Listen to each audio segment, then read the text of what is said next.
Hello and welcome to BattleTech Faction Briefings. Today, we take a trip to the Lyran Commonwealth, just in time for the holidays. We are looking at a unit that has an odd link to the Christmas season, and a history that I had to piece together from various scraps. They are known as the Arcturan Wolfhounds, and have served since the Star League era. Our first Lyran briefing is about the 25th Arcturan Guards. The Arcturan Guards use the symbol of a green shield with a white axe atop it. As for the regimental symbol, it works well with their nickname of the Arcturan Wolfhounds, a silver and black wolf's head set inside a circle. Simple but effective. Their parade color is flat white, no highlights or contrast colors. I get the feeling the Comm Guard might just have to sue them for copyright infringement. When they are in battle, they use local camouflage, according to some sources. The 25th Arcturan Guards have a long but mostly undocumented history. If you want to skip spoilers, then go to the time listed. The Arcturan Guards were the first national forces of the newly formed Lyran Commonwealth in 2341. They were originally called the Capital Guards, as Arcturus was the original capital of the Commonwealth. Originally, the unit was made up of armor and infantry. Each of the first 9 regiments was named for a Greek muse. This tradition would continue for all the early expansion units. When the Lyran government was moved from Arcturus to Tharkod in 2407, the unit was renamed to the Arcturan Guards. The unit would continue to grow until the Star League Council Edict of 2650, which limited the amount of military the great houses could have. When that was repealed, the Arcturan Guards would add more units, but the Muse naming scheme would end, and the new units would take names that were usually related to the planet of Arcturus. The Arcturan Guards did not see much action, and spent most of their time as garrison forces, while letting the SLDF do most of the fighting during the Ameris Civil War. The LCAF would use their time and resources wisely to build up their forces as the Ameris Civil War continued.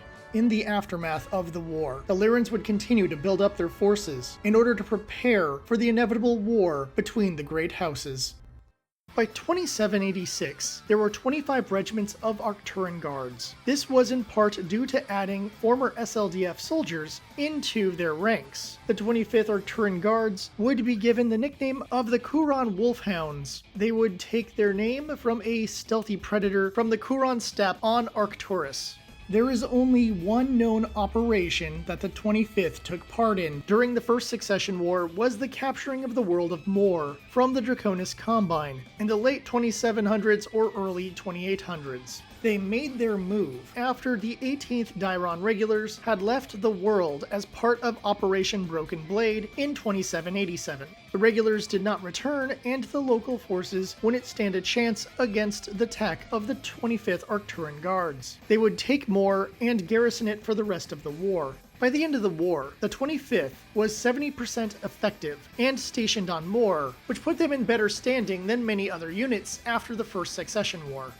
By the beginning of the Second Succession War, the 25th were nearly fully rebuilt, and had gone from a medium-weight unit to a heavyweight unit. They would garrison the world of Mor and hold off the Draconis Combine attacks, with the assistance of the LCS Invincible. It was the last warship of the Lyran Commonwealth, and it held out for a long time. By 2850, the warship had become so heavily damaged that it was pulled off of guard duty and was sent back to Tharkad to serve as a museum and as a monument. As the war came to an end, the 25th had fallen back to 71% effective. More importantly, the unit was able to finally remove its green troop status due to having much more battle experience. At some point in the early Third Succession War, the world of Mor would be taken back by the Draconis Combine. The 25th would go back to Vulcan in order to build up their strength once again. They would remain as a garrison force for the majority of the Third Succession War. The 25th would team up with the 24th Arcturan Guards and the Blackheart Mercenaries as part of the opening attack during the Fourth Succession War. They would invade Basiliano. Due to the location of the border world, the DCMS had put the elite 1st Night Stalkers in charge of its defense. The Night Stalkers had been well known as a skilled raider team, thus, part of this mission was to get revenge on the Night Stalkers for all their raids into the Lyran Commonwealth. The Night Stalkers had fewer numbers, but more skill than the LCAF invaders. The 1st Night Stalkers held the line for 3 weeks as the Lyran forces slowly surrounded them. The Night Stalkers were finally overwhelmed and would sacrifice a company of heavy mechs in order to evacuate the world. The team of the 25th and the 24th would continue to push into the Draconis Combine. They would take Hohenems with little trouble, and they would continue the operation as they went to Unsmarkt. By the end of the war, they had proven quite successful in their tactics. After the 4th Succession War ended, the 25th Arcturan Guards would get moved to Severn. At this time, they would grow into a regimental combat team. During the War of 39, they would have top-tier equipment. However, they would remain as a garrison force and a reserve unit that would never get called out to the front. At the dawn of the clan invasion, the 25th Arcturan Guards would still be stationed on Severn. They would encounter Clan Wolf in November 51. The Wolf Beta Galaxy, led by Sakhan Garth Radek, was attacked by the 25th shortly after landing. That brave maneuver would end up halting the Wolf advance. It was not a conclusive battle, and in the second wave of attacks, the 3rd Battle Cluster was able to find a gap in the Arcturan lines and turn the tables on the guards, forcing the Lyrans to play defense. The 25th would finally have to retreat when a Wolf team destroyed a battalion HQ during the Battle of Mount Ripchak. The 25th would flee to Colmar. Unfortunately, Clan Jade Falcon had already taken the world in 3050. The 25th would come across the 7th Falcon Talon of the Iota Galaxy, a second-line unit. Despite being at 75% functionality, the 25th had some initial success. However, they would need to retreat and took as many civilians as they could during the evacuation. Clan Jade Falcon would go on a deep space pursuit, but they would not catch the escaping Lyran forces. The 25th would escape to Babayeski with over 1,000 refugees. The 25th Arcturan Guards would be stationed on the Clan Jade Falcon occupied zone border after the Battle of Tukiad. By 3054, the regiment would be moved to Makranga. They would recover and rebuild over the next few years. In addition to that, the 25th would help support guerrilla forces in Jade Falcon territory, as well as do their own unauthorized raids on occasion. As a reprisal for their attacks, the 4th Falcon Striker Cluster would hit Makranga during or after 3059 with extreme ferocity. They would attack and destroy 2 companies of the 25th before withdrawing back into their territory. This would give the Omega Galaxy the sense that the Lyrans were weaker than first expected, as the Omega Galaxy was a lower-ranked unit that easily dominated their enemies. Before the breakout of the FedCom Civil War, Lieutenant General Felra was possibly forced out of the unit due to her views of Catherine Steiner Davian. This put Randolph Geiger in charge, but he couldn't get his troops to endorse Catherine. His XO, Hans Gruber, was more in line with Felra and had more power within the unit than his commander. This led the unit into standing against the Lyran Alliance during the Civil War. As the war broke out, the 25th would avoid fighting their former allies. Thus, they tried to stay focused on potential attacks from Clan Jade Falcon. They also tried to rebuild as best they could despite the lack of resources. They did have an encounter with the 1st Donegal Jaegers and prevented them from reaching Tharkad to support the Loyalists. They did not fight each other much, and a truce was called to allow both sides to pull away from the battle. In October 3066, the 25th would join up with a team led by Morgan Kell in order to rescue Robert Kelswa Steiner from a prison on Donegal. He was a key member of the Free Sky movement and a troublemaker that had been targeted by Catherine Steiner Davian. After he was freed, Kelswa Steiner would lead an attack against Tharkad. By the end of the war, the 25th would be in good condition and have about 85% of their gear up to modern standards, including some Clan Tech units that had made it into their lineup. In 3069, Clan Jade Falcon would attack Makranga once again. The attack would shatter the 25th, and the Falcons would claim the world. The survivors of the unit would regroup and make their way to Great X, where they rebuilt and functioned as a garrison force. The LCAF would take extra effort to help them be fully rebuilt by 3071. The 25th Arcturan Guards were lucky to be ignored by the Word of Blake in the early stages of the war. That time would be used to build up fortifications to protect the world from the inevitable attack. However, their supplies would get moved to frontline worlds in need of support, such as Arc Royal. Thus, they did their best with what they had available to ensure that Great X would not easily fall. As the war progressed, survivors from other worlds would retreat to Great X. This included the Knights of St. Cameron, the clan Wolf in Exile's 2nd Wolf Legion, and the Thorin Freedom Theater Militia. In 3071, the team would hold off the clan Jade Falcon Delta Galaxy at great cost.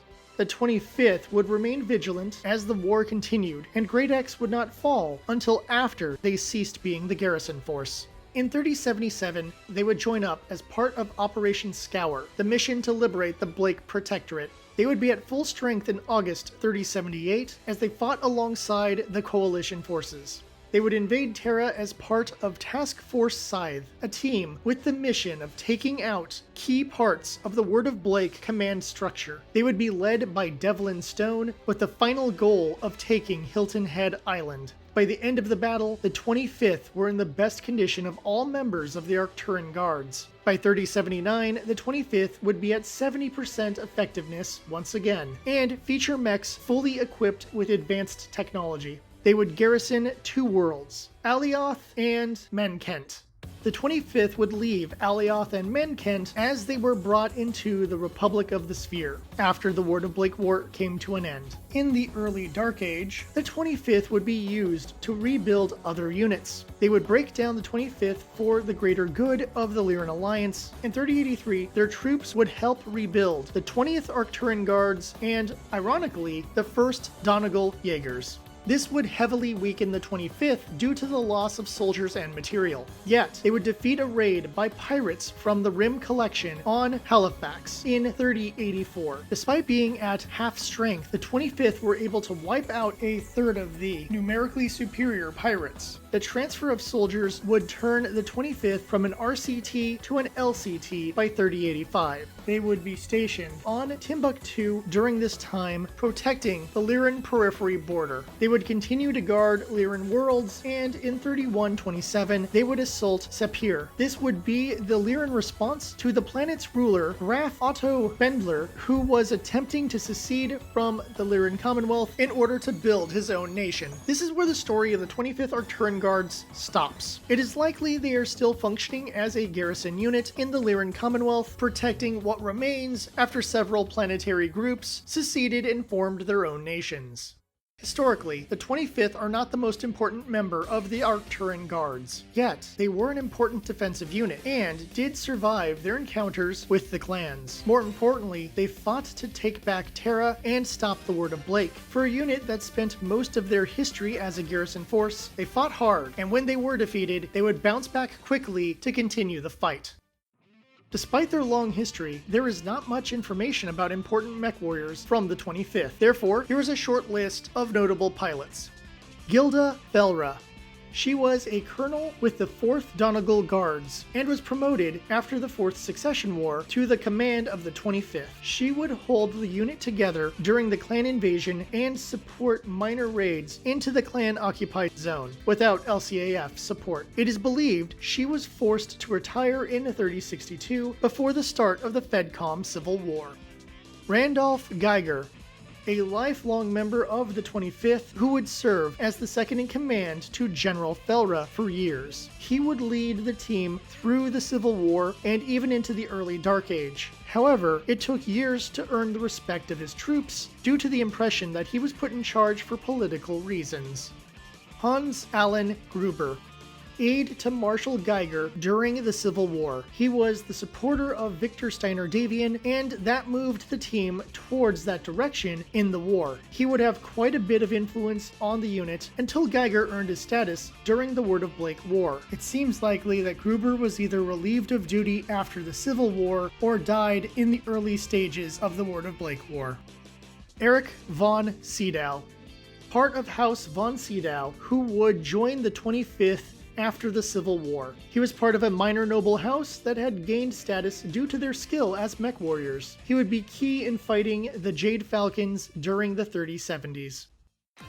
The 25th Arcturan Guards would have access to all the common mechs of the Lyran Commonwealth. In most time periods, they have upper-end gear, making them a generally powerful unit. The 25th had a tactic of moving in with their heavier units, while their lighter mechs and vehicles circled behind the enemy, and their infantry would attempt to disrupt communications and supply lines. The 25th began as a medium-weight unit, then became a heavy unit for the majority of their history. Their unit would have the standard support of infantry, vehicles, and aerospace fighters. The size shift from RCT to LCT would adjust their forces, but still give them plenty of support units to maintain their tactics on the battlefield. Of note, the main command staff of the 25th was named after characters from Die Hard during the Civil War era. The majority of them use the character first name and the actor last name. This includes Hans Alan Gruber, Theo Gilliard, Christoph Bonn, James von Homburg, Tony Wisniewski, Franco Doyon, Marco Casillanza, Fritz Bruringer, Eddie Hayden, Alexander Plewa, Heinrich Roberts, Mitchell Landers, Richard Thornburg, Dwayne Robinson, William Clay, and Yuli Leong. It should not be surprising that there is no fiction based on the 25th. However, they do show up in plenty of source books and a couple campaign books. There is plenty of information on the unit, but most of the books only show off location and formation data. If it wasn't obvious, I chose this unit purely because of the Die Hard reference. Apparently someone working on Field Manual Lyran Alliance is a big fan of the best Christmas movie ever made. It is an oddity that I stumbled upon this by accident when doing some research on various Lyran units. While I am grateful I found a unit that ties into the holiday season, the 25th Arcturan Guards are more or less generic house units with very few exciting moments in their history. Putting together their history was a pain, as many parts of it are footnotes in the history of other units. Thus, I was working with scraps and did my best to turn their history into a reasonable story. I'm not really upset about this because there are so many house military units that most of them have even less history than what I found for the 25th. It's the reason why I've considered merging units into their overall group in order to cover them for this video series. But for now, I will stick with covering individual forces.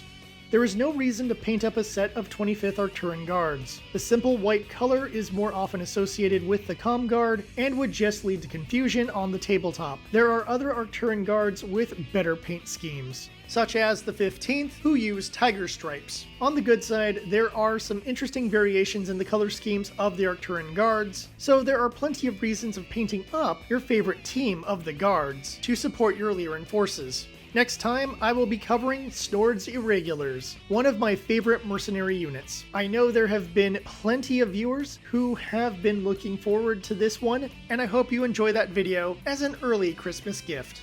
In January, I will be going back to House Merrick for the 12th Atrean Dragoons, and then their spin-off mercenary unit, Hansen's Rough Riders. A big thank you to all my subscribers, new and old. May you have a wonderful holiday season. May your weapons stay hot and your reactors stay cool. Please check out the BattleTech Faction Briefings playlist, and until next time, remember, I'll see you at the tavern.